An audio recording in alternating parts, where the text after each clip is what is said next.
Hello and welcome. I am Scrapperlock, and this is City of Heroes on the Rebirth server with our mutation Stalker, Tiger Shrike, who has almost 600,000 experience, about 100,000 to go to get to level 28. And we have 8.3 million influence and a full set of green single origin enhancers. We've got another mission from Marvin Weintraub. We're not quite to the point where he's going to give us a story arc. I took out a bunch of family, and now we have an hour to save Roger Marshall, who is being held hostage here by the family. Now, one of the things I checked in Independence Port when I was beating up mostly Gray Con and Green Con family, I found some council, white cons, and my chance to hit the council was 95%. I was capped on all my powers. So I don't know why it was only 77% against the Orange Con minions of the Freak Show. Yep, we're capped against these guys too if you watch, right? Eviscerate. Oh, force hit by the Streak Breaker. Let's try focus. Missed. We have 77% against him too. Why? It must be just the level difference. It must be the level base difference.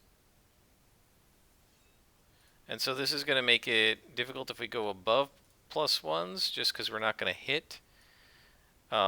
This would mean if we're going to be fighting +2s a lot, and +3s, we would probably need double accuracy on everything, which would make it a lot slower, because then either we're going to have to keep stopping to rest because we can't put endurance reducers on it, or we're going to have issues with our attack cycle because we can't put recharge enhancers on it. So I'm not sure how we're going to work that. We'll just have to see. It may be that +1 to +2, which is what this is. You know, we said +1, but we get some +2s in it. May be the way we're going to have to do it for now. We could potentially increase the recharge right away on buildup, and that would enable us to hit more often because buildup gives you a buff.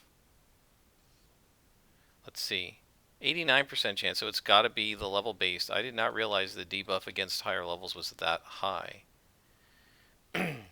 I'm so used to working with my now level 50 martial arts super reflex scrapper who has tons of enhancement based accuracy bonuses that, not like set enhancement based accuracy bonuses, that she's capped against pretty much everything all the time.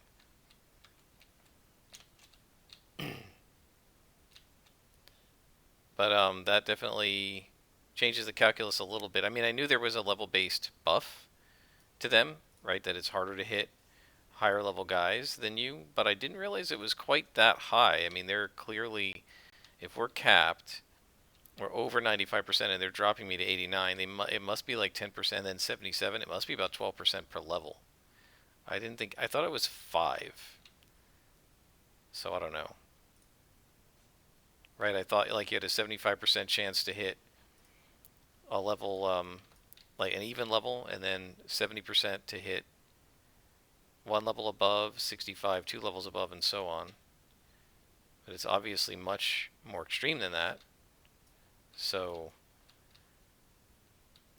maybe I knew that and forgot about it. I don't know. I know they have a higher chance to hit you also because of the level range difference. So we got to find just this guy. So I don't think we need to click on glowies or anything. We may or may not need to defeat everybody here. I just don't know. It doesn't say defeat all. Oh, but we're definitely going after things like red cons because that's fun.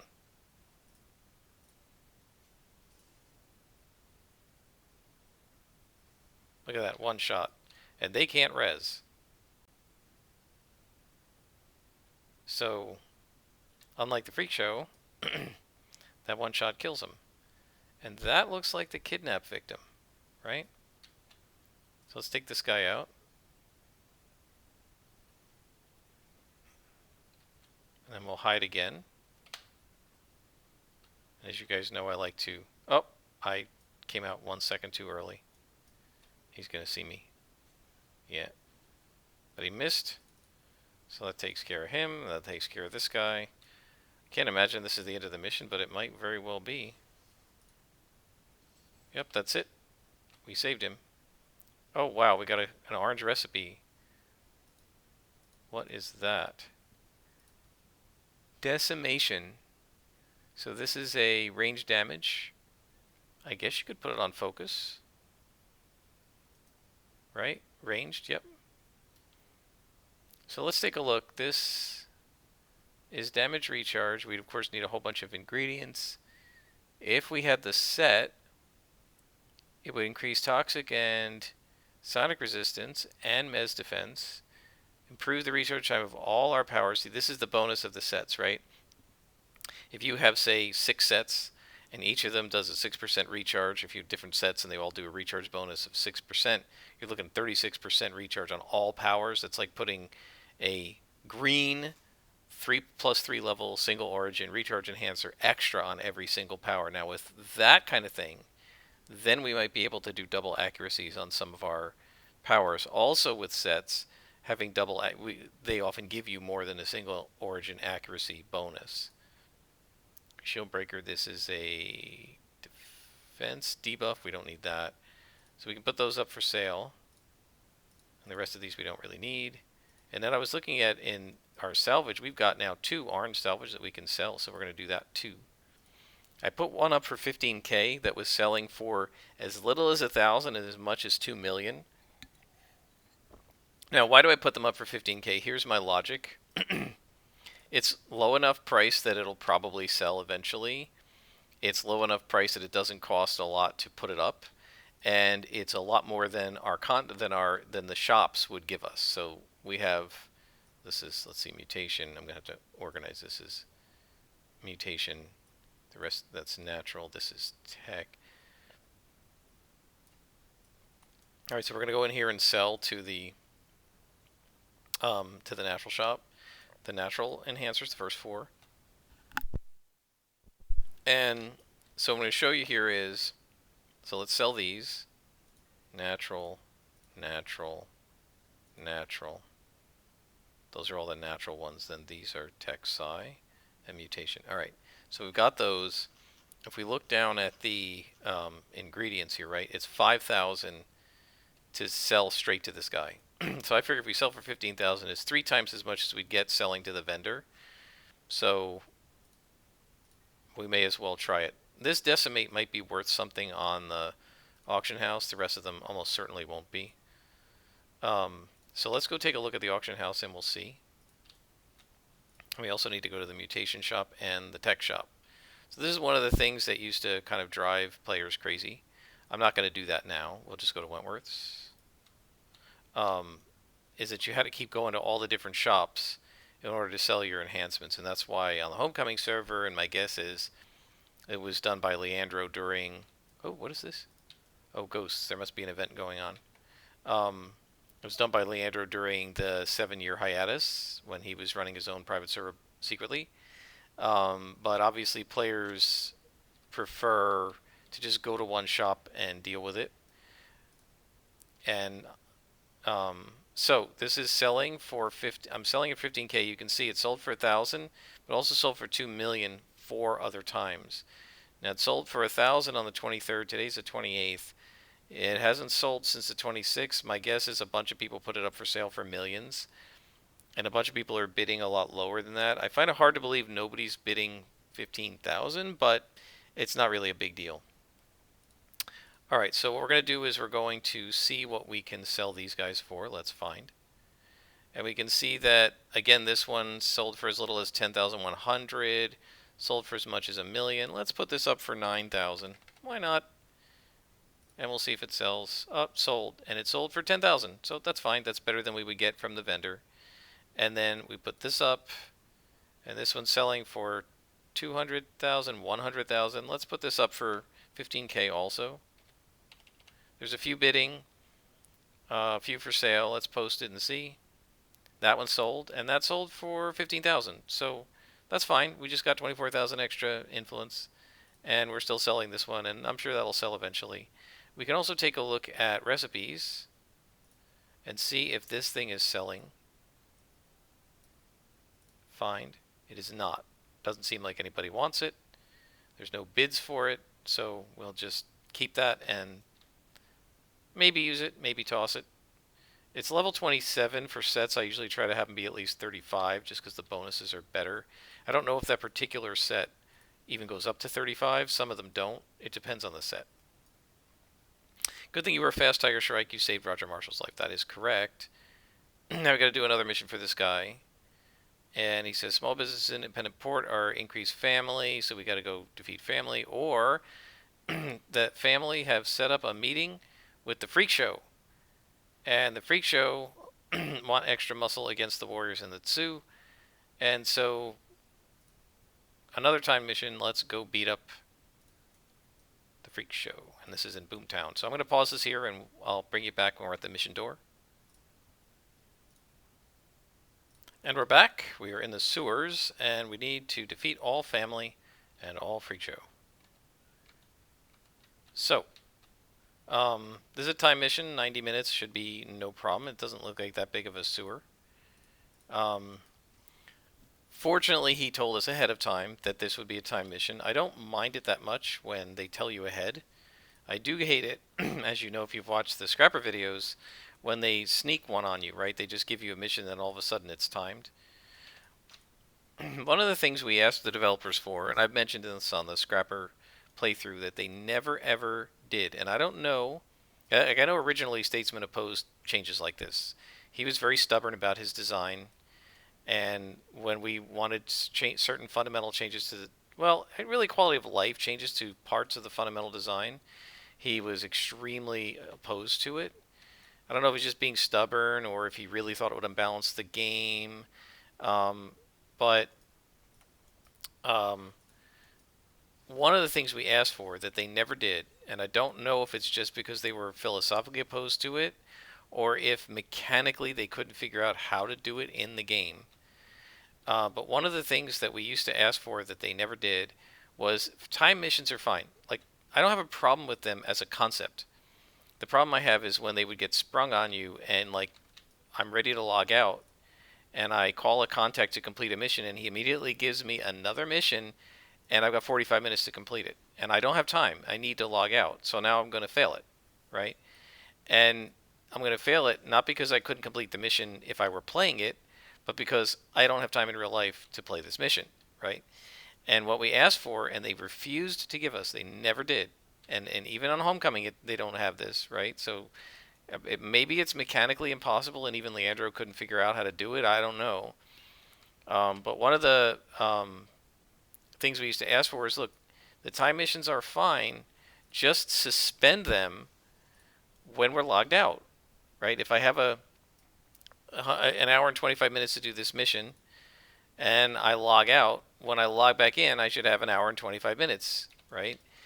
Like, people would get disconnected when the game first started and some of the connections were unstable and people were playing over dial-up because it was 2004, right? I was playing over dial-up originally, I believe, because I don't think I got DSL and didn't need dial-up anymore until I think it was August or September of 04. And I know that because I had been a postdoc, and my postdoc position ran out, and I didn't have another job. I applied for them, but I didn't get another postdoc or a faculty position yet, and my advisor couldn't pay me anymore, and so I basically became unemployed. And so I had this problem that if I was using the internet, say, to do job searches with dial-up, I would not have been able to get a phone call from somebody calling me back to set up an interview. So even though I was much tighter on the money, I actually spent a little bit extra every month to do DSL so that I could keep the phone line free when I was on the internet. And then, of course, when I got my real job, which I did within a few months, I had the money to keep paying for DSL, so I just did it. And then eventually I switched to cable modem and all that. But in April of 2004, when this game launched, it wasn't just me. I would say probably 50% of the people playing this game were playing it on dial-up, and so there were connection issues, right? You would lose connection. And sometimes you'd lose connection and you couldn't get back into the game, maybe for hours. So you'd start a time mission, you'd lose connection, and you'd come back in to find out you failed it. And that's really frustrating, right? Because your character didn't fail the mission. You as a player lost connection to the internet. And what I kept trying to argue with Statesman, and back then you could actually argue with the developers. Statesman would get on the forum and talk. What I kept trying to say to him is, look, you're punishing the character in character for things that are happening to the player out of character, for internet disconnections, or because the kid gets sick and you have to log out to clean up the vomit or whatever it happens to be, and your character shouldn't fail a mission because of that. And he just didn't. He didn't see it that way. Part of the thing was that for a lot of missions back in the day, when you failed them, you just had to do them over again, right? It went back to the contact, and the contact just gave you the same mission again. But there were other missions where you just failed them. And so I guess he figured, well, most of the time you're just going to fail the mission and do it over again. And we gave you plenty of time, right? An hour and a half should be more than enough to do this, even if you disconnect for a little while. But not everybody has the time to do an hour and a half. So, I don't know. But it was definitely a sore point over the years with some of the players. And there were lots of arguments. And it's something that one of the things and really I used to say, all you have to do, you don't have to take time missions out of the game.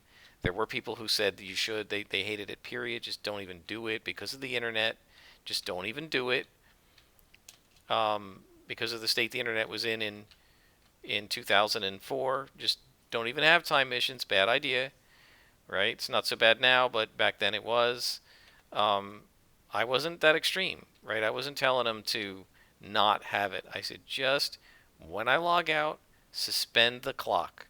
That's all you have to do, is have the clock remember where it was and just resume the timer afterwards. That's all it had to do. I thought that was a completely reasonable position, so that in game you only had 90 minutes or whatever to do this mission, but it didn't stop you. It didn't cause you to fail when you weren't playing the game. But as far as I know, they never even considered implementing that, and they never have. And I don't know whether it's because they couldn't, right? Like they didn't have the what's the word for it? The coding capability. Maybe something about the way the timer is coded, or the way. I'm just hitting tab here to make sure we don't miss anybody in our defeat all mission. Maybe there was something about the way they built the code that they couldn't, without significant changes to the way the code was structured, they simply couldn't do it. I don't know. So there's a little tank. What's his name? Rivets. He's going down. Now for these guys, they are tough, right? He's a red boss, which means he's +1. At least he's not +2. He's gonna do dull pain. So all the assassination does is make it so that it's like fighting him without the dull pain, right? That is, you take him down about as far as his dull pain's going to heal him back up eventually. There we go. And look at that. Reconstruction's back already. And that is a thing of beauty with that thing 6-slotted. It heals us up like 50%, and it does it every 30 seconds. It's awesome. Between that dull pain and instant healing, my guess is I am not going to have to carry green pills much at all. Supposedly there's a guy over here. I don't even see him. What the heck? There's one guy back here, but I don't see this one over there. Is that the boss maybe, and it's just left in the database? Yeah, I guess so. Alright, we have defeated the Freak Show and the family and got an enhancement. More side tech from the freaks, I guess. Some clockworks over there. We're going to call Marvin. Is he going to start me on a story arc? Let's see, where are we? We're there. He should be starting us on a story arc soon. Alright, so let's see if we can do one more mission before we stop. Freak Show are rampaging from business office to business office nonstop today. They're terrorizing everybody. Here's the strange part. The freaks are organized into half a dozen different raiding parties. When the freaks show this much organization, I get worried. That sounds like it might be the start of a story arc. And it is. We are on a story arc. They just didn't give us the title for it. I feel like this is much more like vanilla, where we don't actually have the names of the story arcs. So we have to bust the freak leader. Looks like it says Freck, but it bust freak leader and his crew.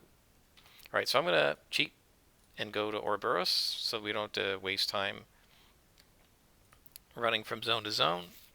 Obviously, you could not do this during launch at level 27. And then we're just going to go straight back to Alice Park. And that's just easier than going out to Steel Canyon and then switching over to Alice Park that way. It didn't save us a huge amount of time. In the old days, you would have had to come out, go all the way to the south part of Steel Canyon using the yellow or green line, whichever line it was, and then come to Alice Park. But we don't have to do that anymore because they changed that even during the live part of the game.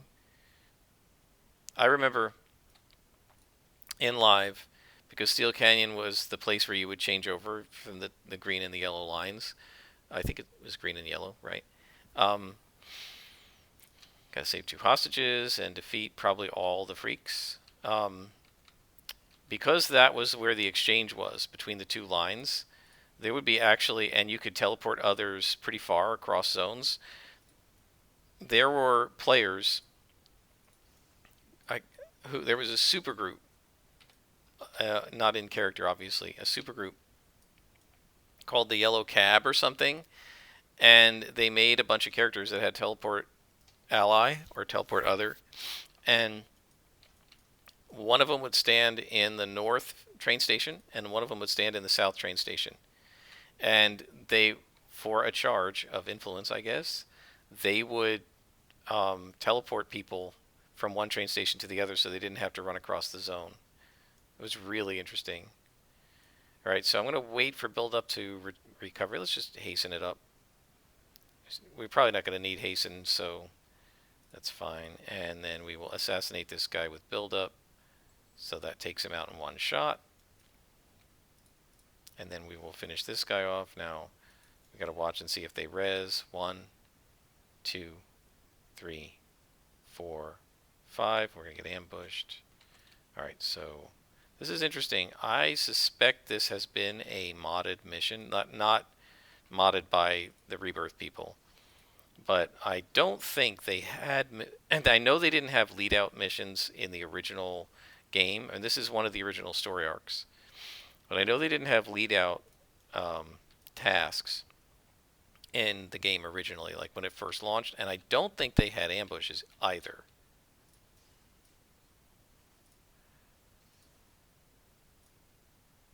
I think they used to have patrols, but I don't think they used to have ambushes.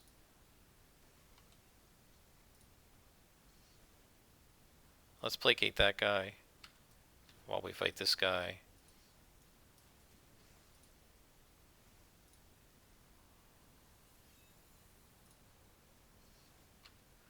And now that he's placated, smack him. Didn't somebody come past me? Yeah. I thought I missed the guy. And he just stopped aggroing? That's weird. And that the ambushes usually are perma-aggroed to you, and they know exactly where you are on the map at all times. So, let's get him out. Well, that's interesting. Didn't we start with 2 hostages to rescue, and now we still have 2? That's a little bizarre. Oh, and they can see me now. Put the hide back on.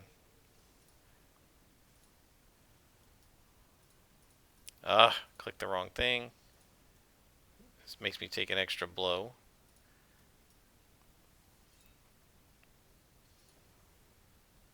Yep, we're definitely taking major penalties for the level buff against them. Right, they're buffed against me. That's okay. It makes it more challenging. That's what we want. And by the way, if you were noticing, when I placated the guy, the one lieutenant, and then when I went to assassinate, it didn't do an assassination move because it didn't re-hide me. The reason for that is because I had turned hide off. So placate, I don't think it hides you. I think it anti-aggroes them, but then you still have to be in hide for it to re-hide, and the hide has to be toggled. And I had turned that off because we were leading the hostage out, and I didn't want him to get lost. So yeah, this mission may have been revamped once they developed things like ambushes and things like um, leading hostages out. They did go back and add some of those elements to the original missions, but not all of them.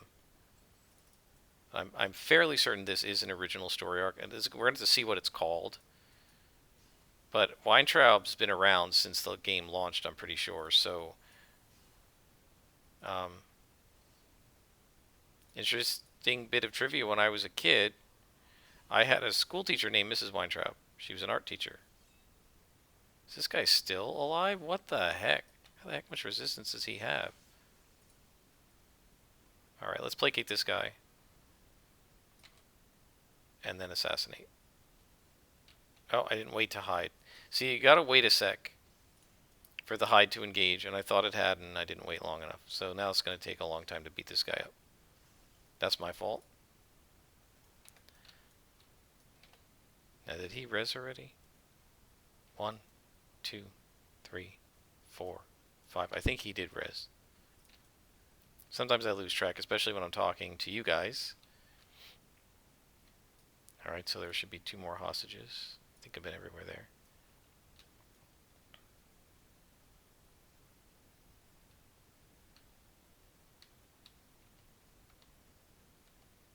See if there are hostages? I don't know.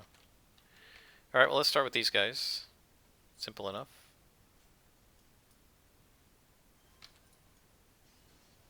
Yeah, one of the things that I always found interesting is when they revamped stuff in this game, they went back and they did change certain things, but not other things. Right? They left some things exactly the way they'd always been.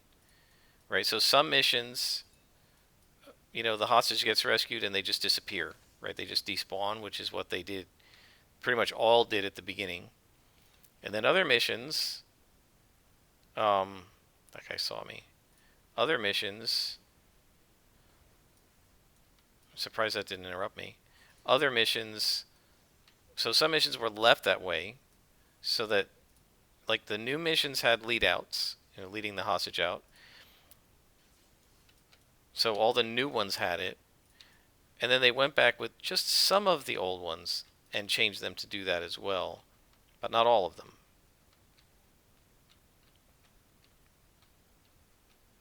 Gotta check in these rooms to see if there's any hostages in here, because sometimes they do have hostages in those little rooms. Usually not the conference room, but some of the other side rooms they will do. This is another one. Yeah, clearly they've modded this. Not modding isn't the right word. They clearly edited this mission from the original way it was done, because they're also doing 4 individuals per spawn in some of these spawns as well, which I don't think you ever saw when the game first launched. I guess I'm wrong about that. I think you did see it with Vajalox. Maybe they did it with certain mobs. I'm not really sure. It's been a long time, guys. And my memory is obviously not perfect. Far from it. And I do have a pretty good one. But obviously, no one's memory is perfect. And the game changed a lot over the years. Right? And it's hard to remember, like, which part of the game, which era of the game I'm remembering. I played it from April to 2004 to like January of 05. Then I stopped. Then in fall of 05, when City of Villains came out, I played it again for about a year. till like early '06, I think, and then I stopped. And then I went back in like '07, and I played it for a while, and then I stopped, and then I went back, I think, for the last time in like '09. What used to happen is I would get tired of it, right? There is sort of a limited amount of gameplay, especially the way it launched. You're pretty much just doing missions and beating up bad guys. There's no like detecting traps or role play or any of that. Dialogue with NPCs is basically irrelevant. And um, so, going to the next floor, I would get tired of it after a while. A lot of it depended on whether I had supergroup mates to do stuff with. Also, anytime I wasn't playing a scrapper, I would get frustrated because I like scrappers, but I didn't want to only play scrappers. Um, and so, for a variety of reasons, I would get tired of the game after about a year and each time and just go off and do something else. But then, after a while, maybe 6 months, I would really start to get the itch to play this game again. I love the way the combat works. And no other MMO ever made me as happy in the way combat and the way the hot buttons work and stuff as City of Heroes. And so we got this red boss here, Tanker Joe. What a great name, Tanker Joe. Um, we're gonna wait for build up here for sure.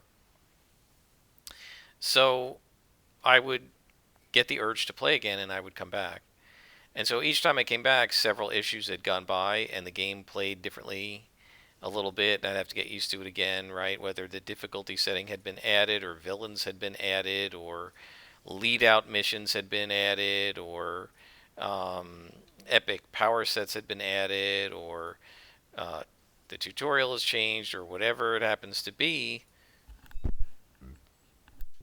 Excuse me. The the game would change, and I would have to get used to it again. And it's really hard now, a decade or more later from most of those times, to remember which time. Was it the time I came back for City of Villains? Was it the time I came back uh, after playing Champions Online? And some of the Champions Online people said, hey, let's go back to City of Heroes. Was it one of the times in between there? Was it the original time I played the game? Was it beta? It's very hard to remember which is which sometimes. So sometimes I get that stuff wrong just because, I came in and out of the game several times, and it's hard to remember which one was the time I'm thinking of. Right? I could have sworn this mission was like this. Well, it probably was one of those times, but I don't remember which time.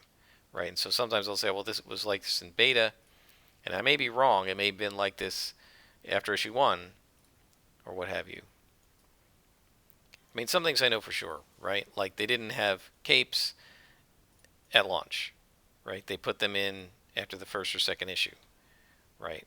They didn't have Chaldeans at launch. They put those in like, I don't know, maybe the second issue. They didn't have villains at launch. Those came in with City of Villains. There's certain things I'm sure of, but when it gets into things like what this mission was like back in launch, that kind of thing is really hard to remember. I know they didn't have leading out at launch. That was a new addition. So either this mission was added afterwards or that aspect of this mission was added afterwards. Just this guy all by himself? Oh no, there's a guy. Figured there'd be a lieutenant. The freaks, for some reason, and not that I'm complaining because I purposely love taking out lieutenants. We can one-shot them and they give you a lot more influence per XP than a minion does. So I'm always happy to fight lieutenants. I'm not complaining at all. I'm actually happy about it. But for some reason, the freaks seem to have a lot more spawns that are lieutenant minion pairs and less spawns that are 3 minions for whatever reason. Now this may not one-shot him because I don't have build-up going. Yeah. See if we can get him before he dulls pain. Nope. Nope, missed him. And it's amazing how just that miss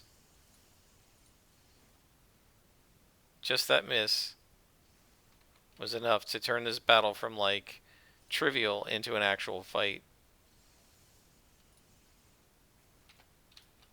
Okay, we got him, and now we got to lead him out, and we're going to get ambushed. He's following me with hide on, so I'll just keep it on. Come on. Oh, there's already the ambush. Okay. Come on.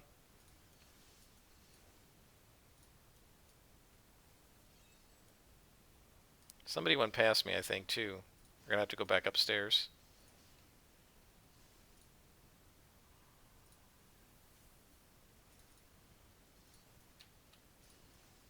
And there's another ambush coming. These are really fast. And I remember doing something like this with Silver Phoenix and just having all kinds of trouble. Oh, somebody just rezzed downstairs. This is really weird. He omnisciently knows where I am, right? By the way, they can't hurt this NPC, I guess. Which is good for us because we have no way to protect the NPC other than just doing damage. So the hard part with these guys is the rezzing. While one ambush is going on, the other guys are rezzing up.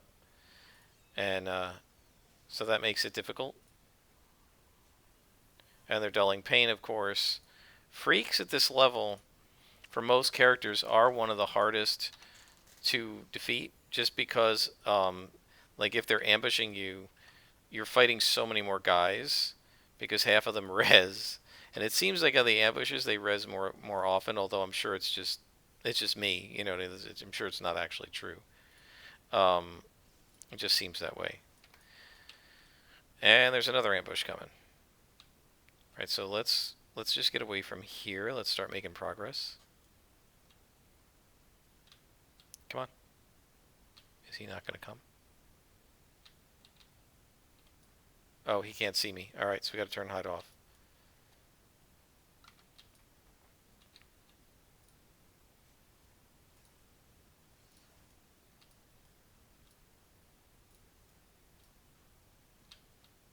Trying to spend that. There we go. Where's the rest of that ambush? I saw word balloons. A whole ambush should be coming.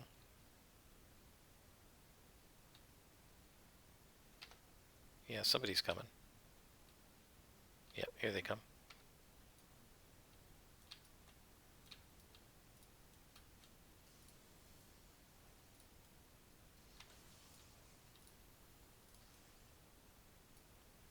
I love when they spend dull pain as they die because they can only do it once, so then when he reses he can't use it again.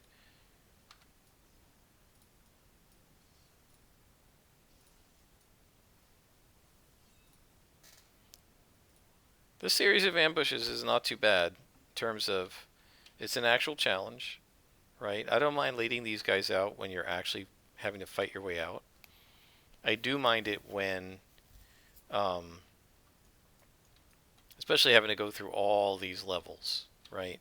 When there's nobody to fight. So, like, if the freak show aren't going to attack me anymore, how do I get down? I think it's over this way. And you got to be careful. Like, I would just jump down normally, but these NPCs are too dumb to follow you that way sometimes, so I just try to go carefully. You can't put super speed on. So this part's silly, right? Getting him to the elevator should have been enough because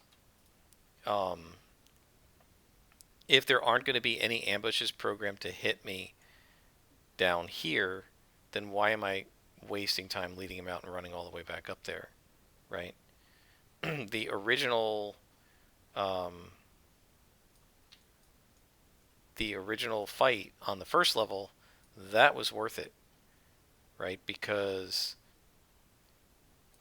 we actually had to protect this guy and fight through a whole bunch of enemies. Are you coming? And it was a challenge. Like, it actually was something I had to pay attention to. I had to click on the right powers. I had to use reconstruction a couple times. That's cool. But this part, where you're just running through an empty office, not so much. Are you going to go out? Okay. So we got credit for him.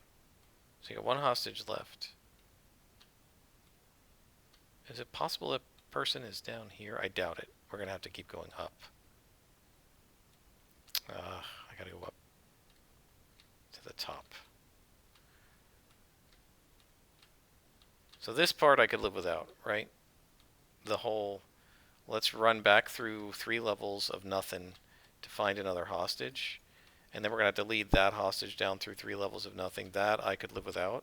And again, this is something that I don't think existed in the base game, in the original game, when this encounter was first developed. It almost certainly didn't have this in it. You just rescued the NPCs, and there probably weren't any ambushes, and there certainly weren't any lead outs, because leading out is not a feature that existed in launch. I apologize, my voice is a little morning voice right now. It's early on a Saturday morning. Time to put hide back on.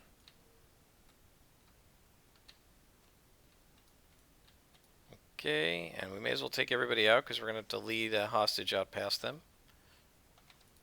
And my guess is we're going to have to defeat just about everybody anyway. Might be a defeat all mission when it says leader and crew. Sometimes it means everybody.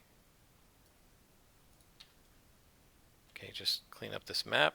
It's not a big map, so there aren't that many places where the hostage could be hiding.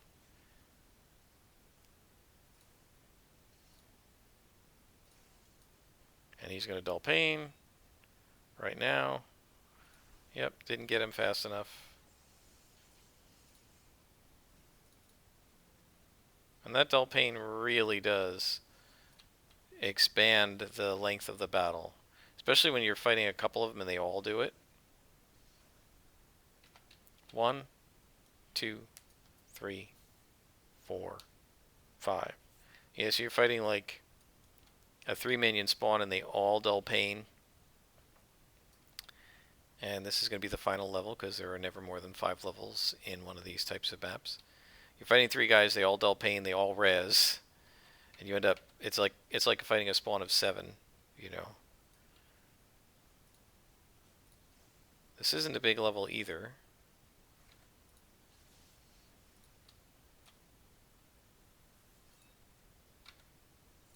So these guys go down pretty fast with build up on.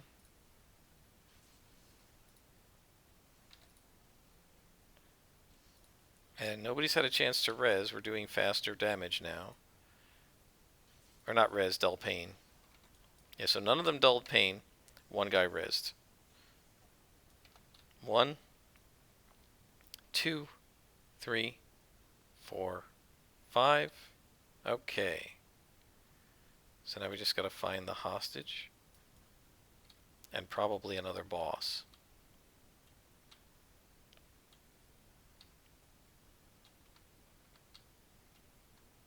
Well, that's not the hostage, but let's take these guys out.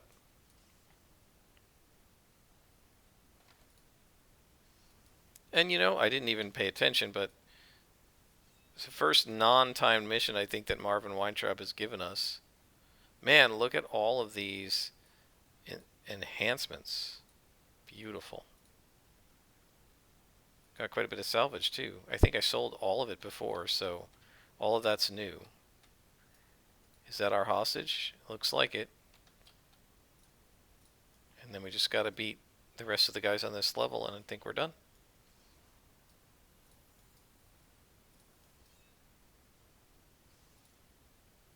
Yeah, one of the weird things with Eviscerate is it does the damage and stuff. You do the animation and then it seems to take an extra second when you miss. Not when you hit, but when you miss. It takes an extra second to get the miss notification to come up for some reason. Alright, so we got to take hide off because we need the NPC to see us. And I'm very glad she's not being shot because I would not be able to protect her. I don't have taunt. I don't have any AoEs. I mean, the only thing I could potentially do is just switch between enemies and attack different ones at this, like first this guy, then the next guy, then the next guy, and try to aggro them all. But fortunately, I don't seem to need to aggro them. They seem to just be aggroed only to me.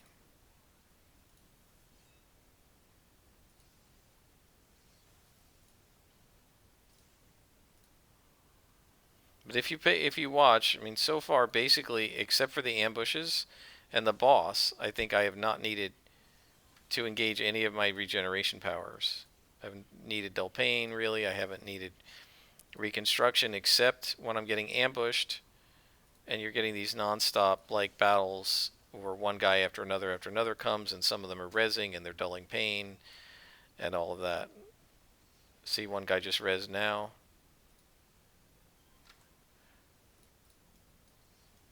I think this may be the end of it.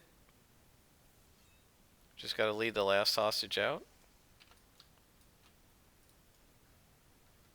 Is there anybody else around here? There are still guys up there. Oh man, I think I probably ought to take him out. She's going to follow me. Oh, there's another ambush. She's going to follow me up there, but she can't get hurt. And I think it's probably worth taking him out because I don't want to have to run all the way down and then find out this was a defeat all and it doesn't count because it says take out the hostage and their crews and you didn't finish the last crew. So what if we engage Hyde? Maybe she can't see me. No, she's still following me. Okay, where are you? So she's going to stop. So she's not going to follow me up. And I can just come up here and beat these guys up. Just for insurance, just to make sure that I don't have to come back.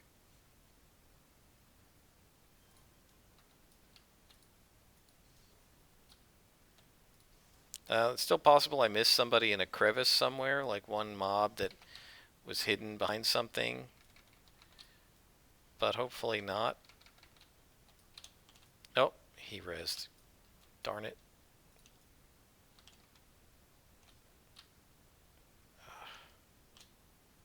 Come here.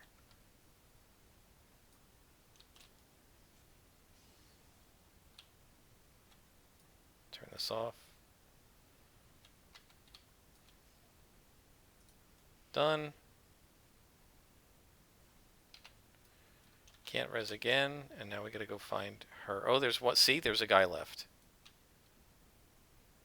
Or it looks like there's a guy left. Let's just see.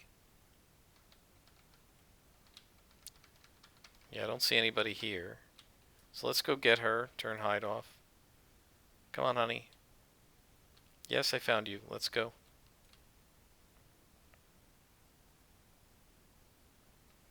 So now we're going to go to the end, guys. I'm going to pause this. When I get there, I will resume. Alright, so we have completed this task. We call Marvin. And he says, you did a great job stopping those freaks. Here's something you might want to know. I've talked with several other heroes who fought Freak Show recently, and some of them have also discovered score sheets like the one you found listing the freaks' recent attacks. So, the clue is this is a score sheet. The Freak Olympics. So they're competing with each other to do things. So this is similar to the Great Supervillain Contest from Champions. But I'm not going to tell that story because we're way over time on this episode. So I'm going to stop here, guys. I'm going to go sell things. And I will be back with another episode in the near future. Until then, I am Scarpalock, and this is City of Heroes.